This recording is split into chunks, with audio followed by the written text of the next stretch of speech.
That was Cradle with Have a Nice Day. And you know what? I'm having a great day because I've got three other members of Cradle in the studio here on CC Rock. I've got Larry down here, the drummer, right? Yeah, thank you for having us, Metal Matt. Appreciate it. Hey, it's just great having you guys here. Of course, I've got Todd. I've known you since my kids' baseball back there in Delta Youth Soccer Peanut League. The Hurricanes, baby. Rock you like a hurricane. That's it. Hey, and of course, we got Frank up here, the bass player. How you doing, Frank? How you doing, Matt? Good to see you. Good to be on the this show. This is really cool to have you guys here. I mean, like I said, you guys had a great time on stage there at the Cadillac Ranch.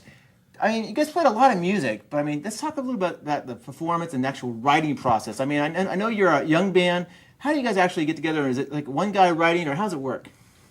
Well, I think pretty much it's a collaborative teamwork effort. One of us will bring in an idea and say, hey, look, I got this great rhythm to work off of, and then everyone will add their own little spice to it, and by the end we've got some great songs to put out there, and I think everyone has an opportunity to be part of that. You got this CD just came out, and it's got a song in there called Free, which is really a cool song. You played it that night. How do you come up with a song like Free? I mean, it's really got a nice, catchy rhythm to it. I mean, what's the style of writing? I mean, is it compared to another group you could think of, or is it just you guys? That actually was a song that the rhythm itself was something that I came up with. I was messing around with some alternate tunings and did a drop D, which is, it gives it that low end, which is really a driving sound. And then Sam came in with lyrics to it that just matched it perfect. And it's just one of those kind of songs that I'd say is, you know, a Black Sabbath in your face, makes you want to tackle someone. Well, I mean, you got Sam. This guy's a big guy. I mean, he's tall. He's a tall guy. I mean, is he ever like say, this is the way the song is gonna work? I mean, he never give you that force. There's not many force feeds in this group. This is all fun, right? It's like family. Everybody's real open about everything. That's why I'm here now, actually, because I've been in quite a few bands in the past where there's just a lot of confliction between ideas and stuff like that, and mostly everybody in this band is pretty open to new ideas and whatever, so it makes it real easy. So.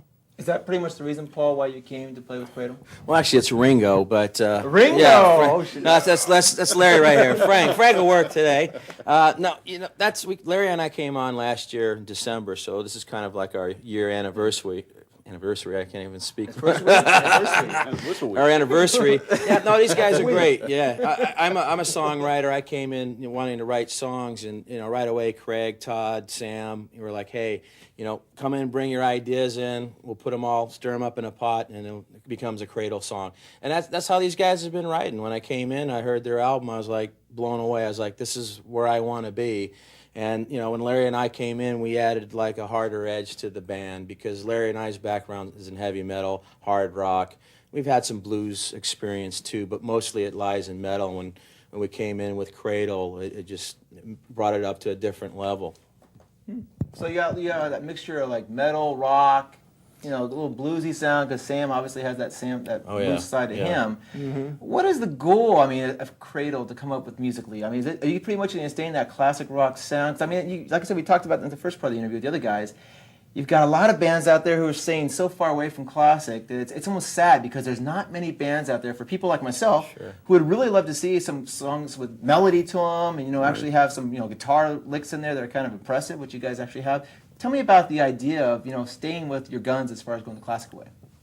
Well, I would say that we are definitely all about what, the classic rock and roll sound is. That's what we grew up with, that's what we love, so that's what we're going to play. I mean, we're not going to necessarily play what's just popular on the radio today. We want this is the stuff that we like, and we know that there are other people out there like yourself that enjoy that as well. So, we really love melodic tunes with great rhythms, and we focus on dynamics.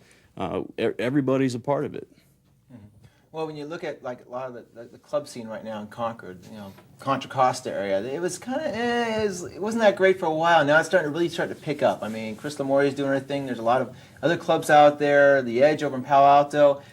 Local bands are actually starting to jump on their feet again. What is the goal for Cradle? I mean, what are you guys trying to do? Well, I think our overall goal, we've all kind of been instrumental in this, is our fans, making sure that what we're playing is all about a good time, and if you go to a party, you're drinking a few beers and you walk in and the band's sounding good, everybody's feeling good, it kind of brings that ring of fire and brings everybody kind of into that zone. Everybody's having a good time, and I think that's what Cradle's all about: is smiles, friendship, and friends and family, and the fans are all part of that. When you talk about that ring Absolutely. of fire, I remember back in high school it was more of a ring of smoke. But Days Any gone potential by. employers right. watching this? yeah. But anyhow, like I said, Days long gone. how is the actual, the vibes of going on stage here in Concord compared to other parts of the county? I mean, you guys have a local base here. I mean, a lot of web hits. I know you're the webmaster. Yeah, yeah. Tell me about how important that web base is and your fans. Well, I mean, addressing Concord first, you always want, it's your hometown, and you want to make sure that you're going to do the best job you can. And I know Concord gets a lot of bad raps. If you've ever read some of the magazines around here, if you're not from San Francisco, Berkeley, you have an arm growing out of your head, we don't want to go watch you and do a review on you. So we try to ignore all that negative press and go forward with our music and concentrate on that. So I guess we want to put Concord on the map again and go out, play overseas in Europe. I know we're looking at a lot of stuff over there and talking to a few people about doing some stuff over there. But obviously, we'd like to expand out into Sacramento and anybody that would come in. We've got people from Schenker coming in from Japan and coming in from the Netherlands right now. We're getting a lot of hits from that, from the Schenker show that we did. And those, I'll tell you, Europe is great on old bands. If you go look at any website in Europe, you're looking at a lot of rock bands like Judas Priest and Uriah Heep are on tour right now over there. I mean, You still haven't came here yet. I'm still waiting for Nazareth to get their butts over here. But you haven't came on my show yet, so get over here. No, along with what Frank's saying, I'm actually very impressed with what Concord has made happen in the last 5 to 7 years. And as Craig had mentioned earlier, we were a cover band back in the early '90s, and that's all you would find here in the clubs. And now it's just the opposite. You find a lot of original bands out there doing their own thing, and I think that's the trend. And I think it's a great trend for this whole area to be able to spawn this kind of creativity and let it flow. And as a band that is wanting to be a part of that, we're in our backyard, and it's a great feeling. Big thanks to Nikki Guestman and Chris Lamori for getting the Concord scene on their feet. Right on.